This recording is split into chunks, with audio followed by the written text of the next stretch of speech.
একটা ছোট্ট পাখি ছিল, নাম ছিল টুনটুনি। তার ডানাগুলো ছিল দুর্বল, উড়তে পারত না। সব পাখি যখন আকাশে ডানা মেলে উড়ত, টুনটুনি তখন মাটিতে বসে আকাশের দিকে তাকিয়ে স্বপ্ন দেখত একদিন সে সবচেয়ে উঁচু পাহাড়ের চূড়ায় দাঁড়াবে। পাশের পাখিরা হাসত, মজা করত, তুই তো উড়তেই পারিস না, পাহাড়ে চড়বি কি করে? কিন্তু টুনটুনি দমে গেল না। সে জানত স্বপ্নে পৌঁছাতে হলে কেবল ডানা নয়, দরকার ইচ্ছাশক্তি, অধ্যবসায় আর আত্মবিশ্বাস। সে প্রতিদিন লাফিয়ে লাফিয়ে গাছে উঠতে শিখল, ছোট পাহাড়ে চড়ার অনুশীলন করল। অনেকবার পড়ে গেল, কিন্তু হাল ছাড়ল না। ধীরে ধীরে সে শক্তি অর্জন করল।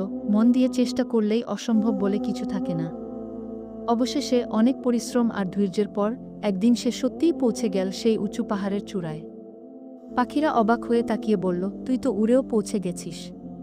টুনটুনি হেসে বলল, উড়তে পারা বড় কথা নয়, বরং নিজের উপর বিশ্বাস রাখা আর চেষ্টা চালিয়ে যাওয়াটাই আসল।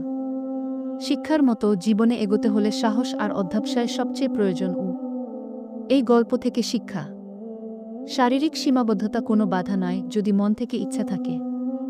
অধ্যবসায় আর আত্মবিশ্বাস মানুষকে সাফল্যের শিখরে পৌঁছে দিতে পারে। সবাই যখন বলবে তুই পারবি না, তখনও নিজের স্বপ্নকে আঁকড়ে ধরাই হলো সঠিক পথ।